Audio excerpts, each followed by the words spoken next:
How's it going? Had someone the other day ask me how I plug up the many holes that I've made in the system that I'm not using anymore, so I thought I'd just give you a quick look at how I've done it so far. To begin with, on the IBC itself, I had some pretty wacky ideas when I first made up the system about how I was going to plumb it. Each of these bulkhead fittings were going to run off to the beds individually through 1-inch pipe. Yeah, it never happened. So one way I've blocked up these holes is to leave the bulkhead fittings in there, which is a pretty expensive plug. And on the inside, see if we can zoom in. So on the inside of these bulkhead fittings, all I've done is screwed a cap onto the male fitting with some plumber's tape, some Teflon tape, and that's pretty much all sealed them up. But it is very expensive.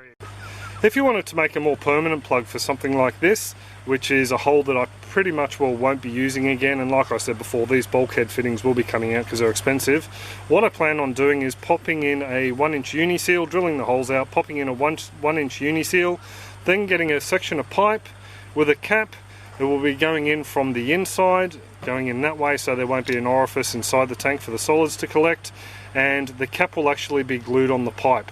There is no reason that I'm going to need holes along the front here that I can foresee in this system, so I'm just going to cap them once and for all. The glue will hold, no water will leak through, and all should be hunky-dory. So the little plumbing job I've got to do today is with the radial flow filter.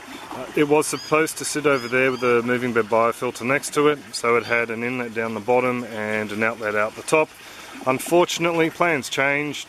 So we now have the radial flow plumbed to the bio at 90 degrees to the inlet here, so it's just going to be a quick little job. I've just got to spin that little plug around. I'm not really happy with the way it's sitting at the moment because the orifice is on the inside of the filter and it's collecting a few little bits of solids. Really don't want solids to sit anywhere too long in the system, so that's one of the reasons why I'll be plugging these guys from the inside as well with the cap.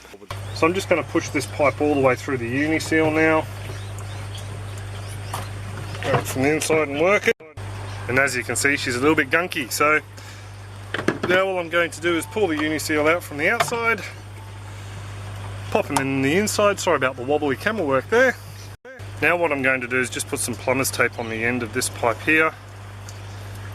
The main purpose of that is just to make it a little bit more watertight because these fittings aren't normally watertight when you push them together, so not a great deal, just a little bit.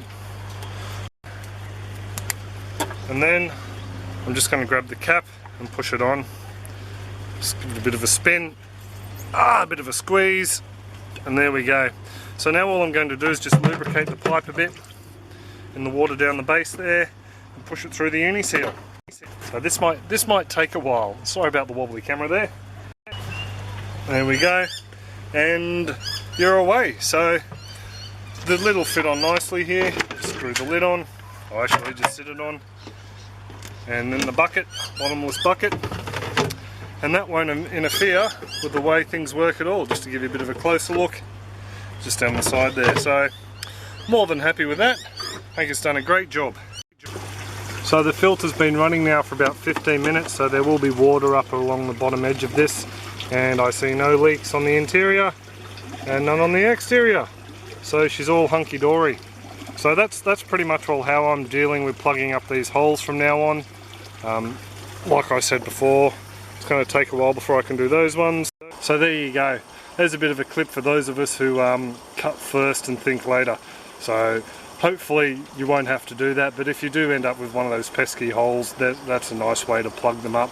If you need to resize a hole to get to a uni seal size, I've done a bit of a clip on that as well if you want to check that out. It's a pretty simple procedure, just using a little bit of a wooden template and a couple of screws or tacking nails you could use as well, just to hold it in place so you can enlarge your holes. So there you go. If you've got any comments, questions or suggestions about this, pop it in the comments section below and I'll get back to you.